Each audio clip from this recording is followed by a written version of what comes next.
오늘 설교의 제목은 너는 신을 벗어라. 너는 신을 벗어라. 오늘 설교의 제목은 너는 신을 벗어라. 이 제목으로 말씀을 나누도록 하겠습니다. 이회수 작가의 내가 너를 향해 흔들리는 순간이란 책이 있습니다. 이 책에서 작가는 사랑을 마라톤에 비유하며 이런 글을 남겼습니다. 그대가 만약 누군가를 사랑한다면 자신을 100m 선수에 비유하지 말고 마라톤 선수에 비유하라. 마라톤의 꼬린 지점은 멀리에 위치해 있다. 그러므로 초반부터 사력을 다해 달리는 어리석음을 삼가라. 그건 100m 선수에 해당하는 제비족들이나 즐겨 쓰는 수법이다. 그러나 그대가 아무리 적절한 힘의 안배를 유지하면서 달려도 꼬린 지점을 통과하기 전까지는 계속적으로 고통이 증대된다는 사실을 명심하라. 따라서 계속적으로 증대되는 고통을 감내하지 못한다면 아직은 선수로서의 기본 정신이 결여되어 있는 수준임을 명심하라. 진정한 마라톤 선수는 달리는 도중에 절망하지 않는다. 마라톤에서의 꼬린 지점은 정해져 있지만 사랑에서의 꼬린 지점은 정해져 있지 않다. 경우에 따라서는 한평생을 달려도 꼬린 지점에 도달하지 못할 수도 있다. 그렇다. 사랑은 그대 한평생을 아무 조건 없이 희생하는 것이다. 그러기에는 자신의 인생이 너무 아깝고 억울하다면 역시 진정한 사랑을 탐내기에는 자격 미달이다. 이런 글을 남겼습니다. 저는 사랑이 100m 달리기가 아니라 평생을 걸고 달리는 마라톤이라는 작가의 표현이 좋다고 생각을 합니다. 뭐 우리가 누군가를 만나고 뭐 자녀를 양육하고 무언가를 배울 때에는 오랜 시간이 걸리기 마련입니다. 빠른 효과를 보기 위해서 무언가 서두르다 보면 실수하고 넘어지고 또 금방 좌절을 맛볼 수 있기 때문입니다. 잠시의 열정으로 타오르는 인간의 욕망은 고통과 희생을 감내하려 하지 않기 때문에 다 타버리면 곧 재가 되어서 쓸모없는 것이 될 수가 있습니다. 바닷가에서 어린이들이 모래성을 만들고 놉니다. 그러나 아무리 멋진 모래성을 만들었다 해도 언젠가 집으로 돌아가야 합니다. 모래성 역시 파도와 바람에 곧 무너져 내릴 것입니다. 자, 인간이 추구하는 욕망의 대부분이 이런 모래성과 같습니다. 집착해도 소용없고 집착할 필요도 없는 것들. 그리고 그때는 참 좋아 보였지만 좀 더 시간이 지나면 훨씬 더 좋은 것과 가치 있는 것들. 내가 그때는 왜 저것 때문에 집착하며 욕심을 부리고 살았을까 싶은 것들이 우리 삶의 대부분인 것인 것 같습니다. 그러나 우리를 창조하신 하나님의 사랑은 모래성이 아닙니다. 시편 40편 2절은 하나님께서 우리를 멸망의 구덩이와 진흙탕에서 건져주시고 무너지지 않는 안전한 반석에 세워주시는 분이라고 말합니다. 그리고 시편 71편 3절은 하나님께서 우리의 반석과 요새가 되어주시는 분이라고 말씀하고 있습니다. 또한 성경은 하나님께서 우리를 향한 사랑이 마치 마라톤과 같다고 말합니다. 하나님께서는 우리를 끝까지 붙드시고 우리가 포기하려 할 때에도 결코 우리를 놓지 않는 분이라고 성경은 말하고 있습니다. 이런 하나님의 사랑을 베드로후서 3장 8절과 9절은 이렇게 말합니다. 사랑하는 여러분, 이 한 가지만은 잊지 마십시오. 이걸 꼭 잊지 말라고 말합니다. 주님께는 하루가 천년 같고 천년이 하루 같습니다. 어떤 이들이 생각하는 것과 같이 주님께서는 약속을 더디 지키시는 것이 아닙니다. 도리어 여러분을 위하여 오래 참으시는 것입니다. 하나님께서는 아무도 멸망하지 않고 모두 회개하는 데 이르기를 바라십니다. 자, 하나님께서는 하루가 천년 같고 천년이 하루 같다라고 말하고 있습니다. 이게 무슨 뜻일까요? 하나님의 사랑은 천년 전이나 지금이나 변함이 없다는 뜻일 수도 있습니다. 하나님의 사랑은 지루하고 더딘 것처럼 보입니다. 왜 세상의 악한 자들을 심판하지 않으십니까? 하나님을 믿는 사람들이 고통당하는 걸 왜 외면하십니까? 하나님 계시긴 한 겁니까? 라고 우리는 물을 수가 있습니다. 그래서 하나님의 사랑과 하나님의 구원이 더디다, 오래 걸린다, 없는 것 아니냐, 취소된 것 아니냐라고 생각하던 사람들이 2000년 전에도 있었다라는 겁니다. 그런데 베드로는 뭐라고 얘기하죠? 하나님께서는 모든 사람이 멸망하지 않고 구원을 얻기를 바라신다라고 말씀하고 있습니다. 인간은 스스로 태어나고 성장할 수 없습니다. 누군가의 오래 참음과 더딘 성장의 시간을 지나야 어른이 되는 것처럼 신앙의 여정도 마라톤과 같은 것이라고 볼 수가 있습니다. 오늘 본문에 등장하는 모세도 그런 하나님의 부르심 앞에 서게 됩니다. 오늘 첫 번째 본문 출애굽기 3장 1절과 2절 말씀은 이렇게 되어 있습니다. 모세는 양떼를 치는 목자가 되어 있다는 말로 시작하고 있습니다. 모세는 양치기 이전에 어떤 삶을 살았죠? 이집트에서 왕자로 지냈습니다. 모세는 총 120년 동안의 이 세상의 삶을 살면서 40년은 이집트의 왕자로, 40년은 미디안 광야의 양치기로, 또 40년은 가나안을 향해 가는 이스라엘 자손의 지도자로 살게 됩니다. 출애굽기 2장 1절에서 10절 말씀을 보면 이집트의 공주가 모세를 양자로 삼게 됩니다. 성경 기록에 의하면 강가의 갈대 사이 상자에 담겨 있던 아기 모세를 공주가 발견합니다. 그리고 2장 6절 말씀을 보면 아이의 몸을 보자마자 히브리인의 아이라는 것을 알게 됩니다. 어떻게 알았을까요? 유대인들은 남자아이가 태어나면 8일 정도가 지나서 성기의 피부 일부를 잘라냅니다. 그러면 흉터가 남겠죠? 그것을 할례라고 합니다. 잘라내는 예식이란 뜻이죠. 하나님과의 약속을 했다는 의미로 남자의 몸에 흉터를 남겨두는 겁니다. 하지만 불쌍히 여겨서 그 아이가 히브리인의 아이임을 알았음에도 불구하고 이 공주는 모세 어머니에 맡겨 기르게 합니다. 젖을 뗄 나이 3살, 4살 정도 되었을 때 모세는 공주에 의해서 내가 물에 건져졌다는 뜻의 이름 모세로 불리게 되면서 공주의 양아들이 됩니다. 이후 모세는 왕실에서 당시 세계 최고의 교육과 문화를 누리며 화려한 삶을 살았다고 할 수 있습니다. 자, 그렇게 40년 동안 왕자와 같은 왕궁의 삶을 살았던 모세에게 위기가 닥쳐옵니다. 장성한 후에 동족인 히브리 사람을 괴롭히던 이집트 사람을 죽여서 모래 속에 파묻은 겁니다. 모세는 하루아침에 살인자가 되고 말았습니다. 이 일이 드러나면 모세는 바로 왕의 처벌을 피할 수 없었습니다. 결국 모세는 목숨을 건지기 위해서 이집트 밖으로 미디안 땅으로 도망을 치게 됩니다. 자, 그렇다면 미디안 땅이 어디일까요? 오늘날 중동 지도를 보면 모세가 이집트에서 도망한 이 미디안 땅은 바로 이 위치에 있고 현재 사우디아라비아 서쪽 지역에 해당합니다. 모세는 이집트에서 이 미디안 광야까지 도망을 치게 됩니다. 모세는 이곳에서 이방인의 땅에 와서 무려 40년 동안 양을 치는 목자로 살아갑니다. 자, 왕궁에서 좋은 교육을 받고 자랐던 젊은 엘리트가 하루아침에 들판에서 양을 치는 무명의 세월을 보내는 사람이 된 것입니다. 모세는 그곳에서 제사장 르우엘의 딸 십보라에게 장가를 들고 양치는 일을 합니다. 왕궁에서 사는 것과 양을 치는 것은 여러 면에서 차이가 큽니다. 그래서 모세는 자신의 처지를 한탄하면서 그곳에서 아들을 얻었을 때 이름을 게르솜이라고 지었습니다. 이 게르솜이란 이름의 뜻을 출애굽기 2장 22절은 이렇게 말하죠. 내가 낯선 땅에서 나그네가 되었구나. 좀 더 정확한 번역을 하면 내가 이방인의 땅에서 나그네가 되었구나입니다. 자, 모세는 결혼해서 아들까지 얻었지만 이집트에서 40년이 아니라 광야에서 40년의 세월이 흘렀지만 여전히 자신의 삶이 만족스럽지 못했고 그곳이 자기가 있어야 할 곳이 아니라는 불평을 아들의 이름 가운데 넣었다라고 볼 수 있습니다. 더구나 1절 말씀을 잘 보시면요.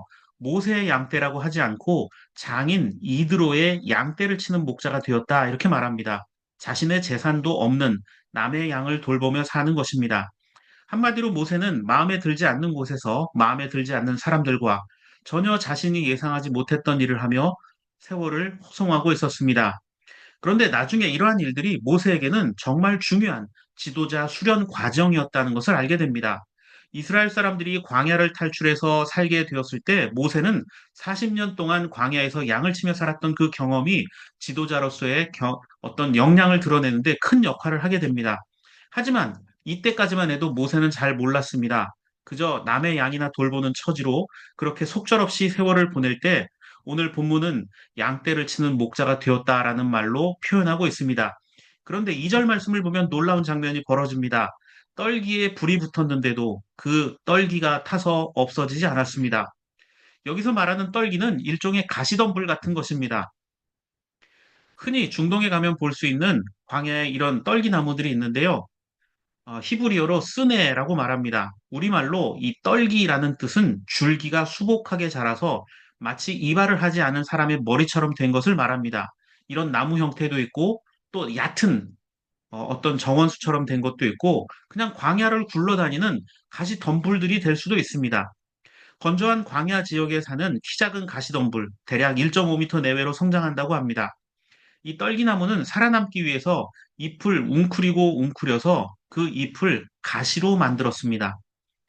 가시로 변형시킨 이유는 잎을 가시로 변형시킨 이유는 수분이 날아가는 것을 방지하기 위해서라고 합니다. 생존을 위해서 온통 온몸을 가시투성이로 만든 게 이 떨기나무인데요. 그러니까 나무도 없고 풀도 없고 예, 열매는커녕 가구를 만들 목재로 사용할 수 없을 정도로 그저 구부러져 있는 사용이 불가능한 어쩌면 가치 없는 존재일 수 있습니다. 남의 양떼를 돌보고 가시덤불이 있는 건조하고 메마른 땅에서 살고 있는 모세의 처지가 바로 이런 떨기나무와 같은 존재였습니다. 어쩌면 이집트에서 노예처럼 살고 있던 히브리인들이 바로 그러한 떨기 존재와 같은 거였고, 어쩌면 죄로 인해 죽을 수밖에 없었던 우리 또한 이런 떨기나무와 같은 쓸모없는 존재였을지도 모릅니다. 그런데 2절에는 그 가시덤불에 불이 붙었다라고 말합니다. 자, 가시덤불에 불이 붙는 것은 아주 흔한 일입니다. 건조하고 메마른 곳에서 바람에 의해서 마찰이 생기면 가시덤불에 흔히 불이 종종 붙는 경우가 있다고 합니다. 그러니까 모세에게 불타는 가시덤불은 양을 치면서 보던 평범한 그런 일상 중에 하나였을 수도 있습니다. 그런데 평소 모세가 보던 장면과 전혀 다른 광경이 펼쳐진 겁니다. 불이 붙었음에도 타서 재가 되지 않는 떨기나무가 있었습니다. 모세가 이전에 경험해 보지 못한 상황이 펼쳐졌습니다. 이 장면을 출애굽기 3장 2절은 그가 보니 떨기에 불이 붙었는데도 그 떨기가 타서 없어지지 않았다라고 설명합니다. 그리고 주님의 천사가 떨기 가운데서 이는 불꽃으로 그에게 나타났다. 자, 여기서 꺼지지 않고 오히려 더 활발하게 타오르는 칼날 같은 불꽃이 생겨났다라는 겁니다. 화염의 불꽃. 자, 불. 이것은 성경에서 하나님 임재와 함께 심판을 상징합니다. 모세는 이런 신기한 현상이 궁금해서 가까이 다가섭니다. 불이 타고 있는 나무가 있지만 그 나무가 재가 되지 않고 있다. 자, 이것이야말로 하나님 임재의 상징입니다. 신기해서 다가가는 모세에게 하나님이 말씀하십니다. 4절과 5절 말씀을 보면 모세가 그것을 보려고 하나님이 떨기 가운데서 모세야 모세야 하고 그를 부르셨다. 모세가 대답하였다. 예, 제가 여기에 있습니다. 하나님이 말씀하셨다. 이리로 가까이 오지 말아라. 내가 서 있는 곳은 거룩한 땅이니 너는 신을 벗어라. 사절에 의하면 하나님께서 모세 이름을 두 번 부르셨습니다. 성경에서 사람이나 지명의 이름을 연속해서 부르는 것은 긴박한 상황이거나 또는 사명을 부여하기 위해서입니다. 그래서 창세기 22장 11절과 사무엘상 3장 4절 말씀을 보면 아브라함도 사무엘도 하나님께서 그의 이름을 두 번씩 부르시는 것을 보게 됩니다. 그때마다 아브라함과 사무엘은 어떻게 하죠? 여기에 제가 있습니다라고 답변을 하는데 자, 출애굽기 2장 4절에서 모세도 똑같이 합니다. 하나님의 두 번 부르심에 제가 여기 있습니다라고 말합니다. 사명을 주시는 것이죠. 그러자 그 하나님께서 뭐라고 하셨습니까? 내가 서 있는 곳은 거룩한 땅이니 신을 벗어라. 자, 이곳은 모세가 40년 동안 양을 치던 곳이었습니다. 신을 벗을 이유가 하나도 없습니다. 그런데 하나님께서 신을 벗으라고 말씀하고 있습니다. 모세에게는 일상의 자리였고 삶의 자리였습니다. 일터였습니다. 누군가를 만날 필요도 없었고 또 이곳에서 양을 치고 양들이 지나다니면서 똥과 오줌을 싸는 지저분한 곳일 뿐입니다. 신발을 벗으면 돌에 의해서 발이 다칠 수도 있고 독사에 물릴 수도 있는 그런 곳입니다. 그런데 거기에서 신을 벗으라고 말씀하고 있습니다. 무슨 뜻일까요? 종교개혁자 칼빈은 이름을 두 번 부르고 신을 벗으라고 하신 것은 법정에 소환된 것처럼 주의 깊게 경청하며 겸손한 마음으로 내 말을 들으라는 준비를 시키신 것이다라고 해석을 합니다. 또 유대인 신학자 마빈 토케이어는 지혜바다 탈무드라는 책에서 신을 벗으라고 하신 것에 대해서 이렇게 말합니다. 불타는 떨기나무 장면에서 하나님께서 호련히 모세 곁에 나타나셨을 때 모세는 단 한 가지 행동을 보였다. 아무 말 없이 다만 신발을 벗었을 따름이다. 이것은 무슨 뜻인가? 고대에 있어서 신발은 자아의 상징이었다. 그러므로 모세는 자신이 그리 중요하지 않은 인간임을 드러내 보이기 위하여 그런 행동을 했던 것이다. 라고 설명합니다. 지금도 유대인들은 매년 새해가 되면 열흘째 되는 날, 그러니까 새해 첫날부터 열흘째 되는 날까지 10일 동안 하나님 앞에서 지난 날들을 돌이키며 회개의 시간을 갖는다고 합니다. 이때 유대인들은 신발을 벗고 기도합니다. 신발을 벗는다는 것은 단순히 의식을 치르는 행위가 아닙니다. 그것은 하나님 앞에 자기 자신을 드러내지 않겠다는 겸손의 고백입니다. 하나님이 나의 주인이시고 저는 주님의 종입니다라는 고백입니다. 그러면 오늘 우리가 하나님 앞에서 모세처럼 벗어야 할 신발이 무엇이 있습니까? 혹시 우리는 자존심이라는 신발을 신고 다른 사람을 무시하거나 외면하고 살고 있지 않습니까? 혹시 우리는 편안함과 안락함이라는 신발을 신고 하나님께서 요구하시는 믿음과 섬김을 모른 채 하고 있지 않습니까? 혹시 우리는 복수와 두려움이라는 신발을 신고 누군가를 미워하고 용서하지 못한 채 살아가고 있지 않습니까? 오늘 세 번째 본문 마태복음 16장 24절 25절을 보십시오. 주님은 우리에게 이렇게 말씀하셨죠.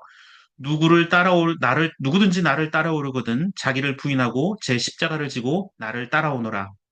자기를 부정하는 것, 곧 자신을 드러내지 않는 삶, 이것이 곧 하나님 앞에 신을 벗는 삶입니다.